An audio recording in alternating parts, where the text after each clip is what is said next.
आशा करता हूँ आप सब बहुत अच्छे होंगे। मेरा नाम है सिद्धांत अग्निहोत्री। क्राइम अफेयर्स पे आपका बहुत-बहुत स्वागत है। तो आज हम बात करेंगे पाकिस्तान के एक ऐसे सेक्स स्कैंडल की, जो अभी तक अनसॉल्व्ड है। क्राइम अफेयर्स पे भी मैं था नहीं दोस्तों 10 दिनों तक, लेकिन अब हर दिन या हर दूसरे दिन पे लेक्चर्स आएंगे। तो पाकिस्तान का वो सेक्स स्कैंडल जो आज भी डराता है पाकिस्तान के लोगों को या पूरे पाकिस्तान को। काफ़ी सिमिलैरिटीज है, काफ़ी कुछ है। अगर किसी पे वेब सीरीज बननी चाहिए तो वो इस पे बननी चाहिए। टाइम्स ऑफ इंडिया से मैंने इमेजेस ली हैं।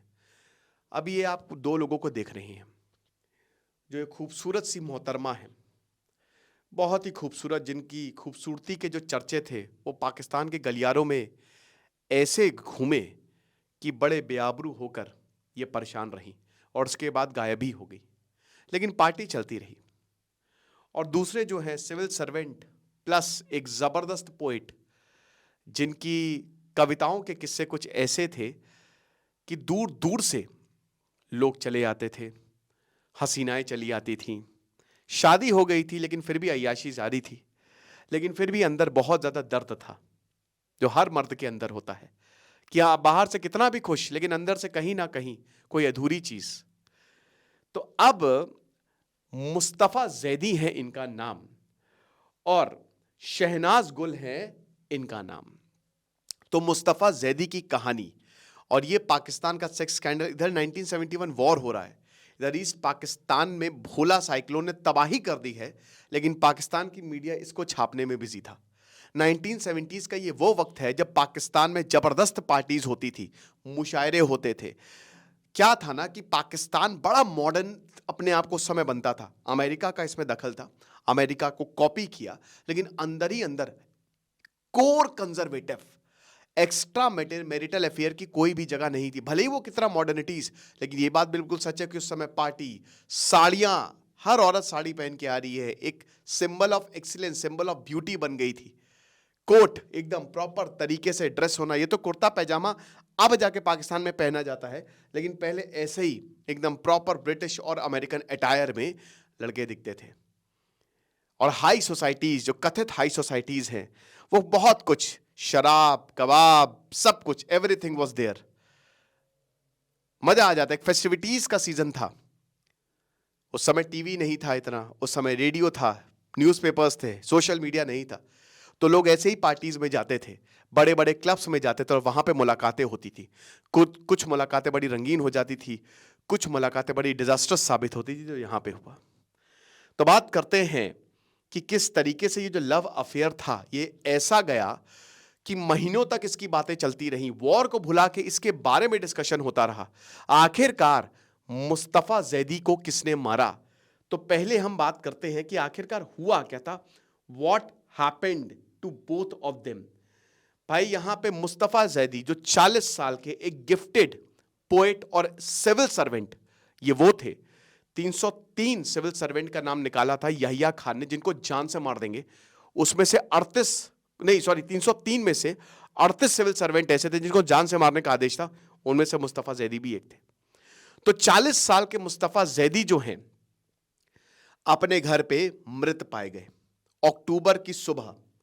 किसी ने नहीं सोचा था, कराची का एक बड़ा रिहायशी इलाका, लेकिन जब दरवाजा खुला तो ये मरे पड़े थे। और दूसरे कमरे में शहनाज गुल थी, जो एक काफी, जैसा कि हमने बताया, लगभग 25-26 साल की, मिड 20s में, और एक जबरदस्त सोशलाइट, हर कोई खूबसूरती का दीवाना इनका, इंक्लूडिंग मुस्तफा जैदी। बड़ा अच्छा लगता था इनसे, तुमसे मिलना, बातें करना बड़ा अच्छा लगता है, और बहुत कुछ करना भी बड़ा अच्छा लगता है।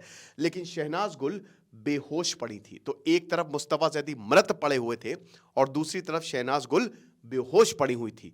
तो आखिरकार मुस्तफा जैदी को किसने मारा?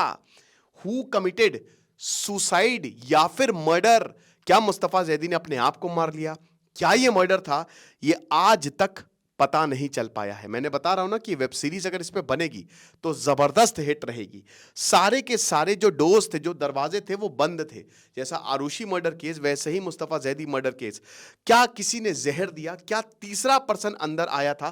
क्या गुल एक सोशलाइज थी, जो शहनाज गुल है, जो इनके साथ प्यार करती थी, सिर्फ एक औरत थी, सिर्फ एक वेल एजुकेटेड या फिर इससे ज्यादा कोई जासूस थी?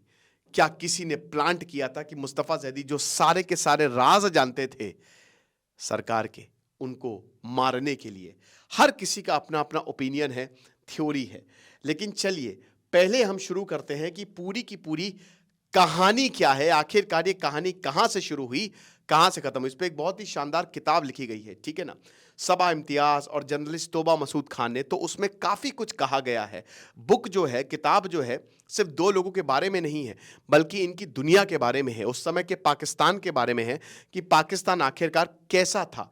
अब आप मुस्तफा जैदी के बारे में जानिए। इलाहाबाद से थे ये, बिल्कुल सही आपने पहचाना। 1930 में इनका जन्म हुआ। एक अच्छी फैमिली से बिलोंग करते थे। जोश मलिहाबादी, रीनोन्ड पोएट, भैया गजब की पोएट्री इनकी। पोएट्री भाई वैसे भी पाकिस्तान के पोएट्स, चाहे वो जॉन इलिया हो या भाई, तो काफी मतलब वहां पे पोएट्री का कल्चर ही था, ठीक है ना। तो अब क्या है कि जोश मलिहाबादी से इन्होंने सब कुछ सीखा और उसके बाद बंटवारे के बाद ये पाकिस्तान आ गए। प्री इंडिपेंडेंस इंडिया में इन्होंने इलाहाबाद में इंग्लिश लिटरेचर पढ़ा और उसके बाद इनकी क्रिएटिव साइड कुछ ऐसी पनपी कि इन्होंने कहा कि भाई अगर कुछ करना है तो कविताएं लिखनी है। और कविताओं के साथ साथ ये सिविल सर्वेंट, क्योंकि उस समय नौकरियां कम थी और सबसे प्रेस्टिजियस जॉब यही थी कि आईएएस, पीसीएस, एसपी, डीएसपी बन जाओ, इससे बढ़िया कुछ नहीं है। इनका पेन नेम था तेग इलाहाबादी और इनका जो पहली डेब्यू वर्स कलेक्शन था, जो पहली बार इन्होंने कोई कविता लिखी, उसका नाम था जंजीरें और it was celebrated Firaq Gorakhpuri. मतलब आप समझिए कि मजा ही आ गई थी। हालांकि आपको बता दूं कि कुछ ऐसे थे ये, आमतौर पे जब आप ऐसे कविताएं लिखते हो, क्यों भाई हर मर्द जो है या हर लड़का कविताएं लिखने लगता है, औरतें इतनी कविताएं नहीं लिखेंगी, लड़के लिखेंगे, क्योंकि इससे लड़कियां इंप्रेस होती हैं। तो यहाँ पे समझिए कि चारों ओर इर्द गिर्द ये लड़कियों से घिरे रहते थे। कुछ और सुना दीजिए, थोड़ा सा हमारे लिए भी कुछ सुना दीजिए, हमारे लिए भी कुछ लिख दीजिए। यहाँ पे एक हिंदू लॉयर की बेटी इनके ऐसा प्यार में पड़ी कि पगला गई। कुछ होते ना पगला जाते हैं भाई, कलम की लिखाई कुछ ऐसी होती है जब दिमाग में पड़ती है ना, तो वही घूमता रहता है कि इतना डीप कैसे लिख दिया। अगर आपके दर्द को उसने जगा दिया, अगर आपके दर्द को उसने हिट कर दिया, तो आप वहीं ढेर हो जाओगे और आप कहो शादी भी कर लो उससे कि भैया शादी करेंगे तो तुम ही से करेंगे। तो कुछ ऐसा ही मोहम्मद जैदी के साथ, मतलब जैदी साहब के साथ होता था। लेकिन जैदी की जिंदगी बहुत अच्छी नहीं थी। आमतौर पे इस तरीके के लोग काफी फ्रस्ट्रेटेड, इरिटेटेड, क्रिएटिव लोग जो है अनफॉर्चुनेटली वो होते हैं ऐसे। दो बार उन्होंने 1951 आते आते सुसाइड तक अटेम्प्ट कर लिया। पहली बार इलाहाबाद में जब वो बहुत ही ज्यादा यंग थे और दूसरी बार लाहौर में 1951 में जब इनको माइग्रेट किया। भाई इलाहाबाद में इन्होंने पूरा का पूरा जीवन बिताया था, नहीं चाहते थे पाकिस्तान आना, बट आए लाहौर, आए, क्या ही कर सकते हैं। इन्होंने अपनी पोयम में लिखा है, जो इन्होंने छोड़ा था, मेरे घर के उदास चौखट पर क्या कभी चांदनी उतरती है। क्या बात है, वाह। तो इसी तरीके की कविताएं जो है वो लिखते थे जैदी साहब। लाहौर में काफ़ी ज़्यादा स्ट्रगल किया, इतना आसान नहीं था, लेकिन क्योंकि पढ़े लिखे थे, उस समय पढ़े लिखों की कमी थी और ज़्यादा ज़रूरत भी थी, तो इन्होंने सरकार को ज्वाइन किया। ये एक सिविल सर्वेंट बने। आप समझ रहे हो, उर्दू इंग्लिश बहुत बढ़िया से आती थी। अब इनकी शादी हुई वेरो वॉन हिल, जो कि जर्मन थी। यूके में ही दोनों एक दूसरे से मिले थे। पोइट्री 1957 में इनकी शादी हुई, बहुत ही बढ़िया करती थी। 27 साल में इनकी शादी हो गई, लेकिन इनके अफेयर ऐसे थे कि भैया हर कोई शर्मा जाए। अब देखिए, जैसा कि हमने बताया कि मैरिज अच्छी रही, लेकिन इसमें जो वॉन हिल हैं उनका बहुत बड़ा हाथ रहा। दरवाज़ा खोलती थी, कभी जैदी साहब किसी हीरोइन के साथ मिलते थे, कभी किसी मॉडल के साथ, दिल फेंक थे।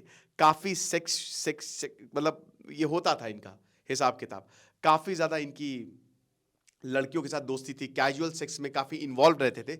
लेकिन उसके बावजूद जो है एक्सेप्ट कर लिया था वेरा ने कि चलो भाई मेरा पति है, भला है बुरा है जैसा भी है, मेरा पति मेरा देवता है, ठीक है ना।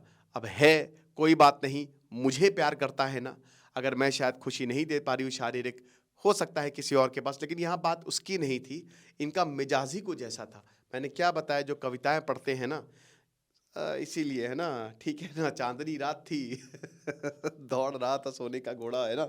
तो वही हिसाब किताब। तो बुक जो है वो काफ़ी कुछ कहती है इनके बारे में। लेकिन 1960s आते आते जैदी को काफ़ी ज़्यादा प्रमोशंस भी मिले और ये सरकार के काफ़ी करीब आ गए। लाहौर, जो कि पाकिस्तान का सबसे ज़रूरी शहर और सबसे बड़ा शहर, पाकिस्तान के पंजाब कैपिटल, पाकिस्तान के पंजाब की कैपिटल लाहौर के ये डिस्ट्रिक्ट कमिश्नर हो गए थे। लेकिन फिर भी प्लेन उड़ाना पसंद था, प्लेन ऐसा उड़ाते थे, एमेच्योर प्लेन एविएटर थे ये। एक बार इन्होंने इंडिया पाकिस्तान के बॉर्डर पे ही प्लेन क्रैश करवा दिया, मरते मरते बचे थे, ठीक है ना। ये तो बात हुई जैदी साहब की। अब इसके बाद आती है शहनाज गुल, खूबसूरत, खूबसूरत है वो इतना, तो ऐसे ही बहुत ही खूबसूरती के चर्चे। गुजरनवाला में इनका जो है वो पालन पोषण हुआ, गुजरनवाला में ये पली बड़ी। अब बहुत ज़्यादा एजुकेटेड नहीं थी, ना ही बहुत ज़्यादा पोइट्री लवर थी, लेकिन जैदी साहब का जब आप पोइट्री पढ़ते हो ना, जब आप बचपन से ही ऐसा पोइट्री पढ़ रहे हो या कुछ ऐसा कर रहे हो तो आपके बॉडी ही पोइट्री जैसी हो जाती है। हाईली अट्रैक्टिव, हाईली अट्रैक्टिव, ठीक है ना, जो लड़कियों को बहुत ज़्यादा लुभाता है।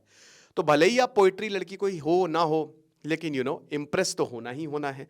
तो ये बड़ी इम्प्रेस हो गई, बहुत ही खूबसूरत थी, बाल ऐसे कि मतलब बहुत ही घने बाल, गोरी चमड़ी, एकदम होंठ ऐसे कि लालम लाल, आंखें ऐसी कि कोई भी डूब जाए। तो इस तरीके की खूबसूरती जो है वो बयां की गई है किताब में।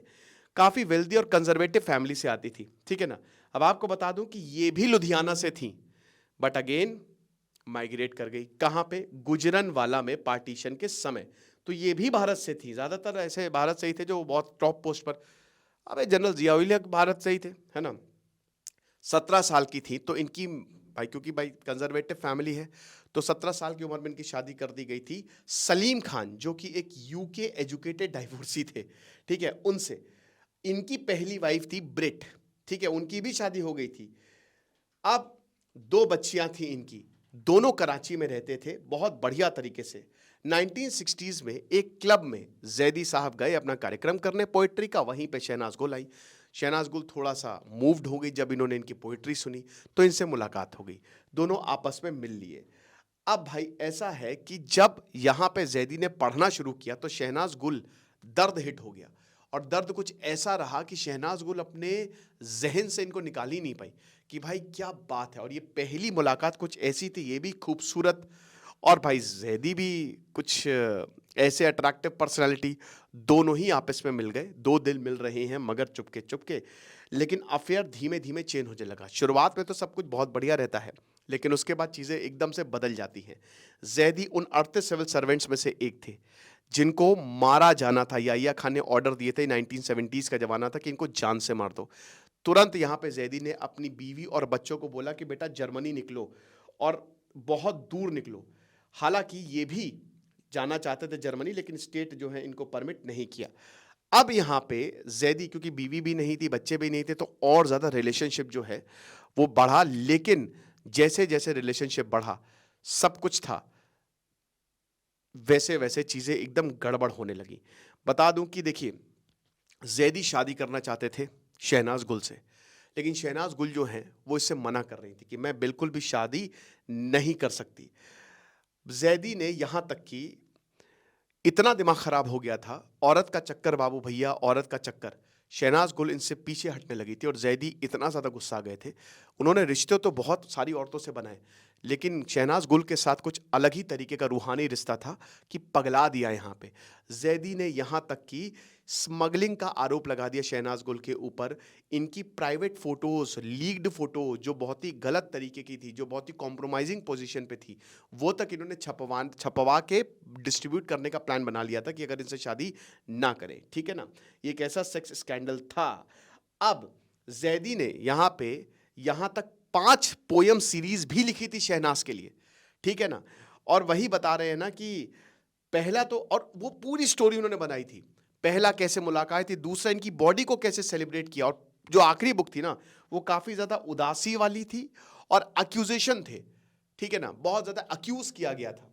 यही सब चाणक्य बताते हैं कि बेटा इन सबसे थोड़ा सा दूर रहो और एक्चुअल में अपने ऊपर फोकस करो। तो चाणक्य नीति की कल क्लास होगी, आपका लिंक मैं डिस्क्रिप्शन कमेंट बॉक्स में दे रहा हूँ, आप कोर्स को अवेल कर सकते हैं, आपको बहुत ज़्यादा फायदा होने वाला है, राइट।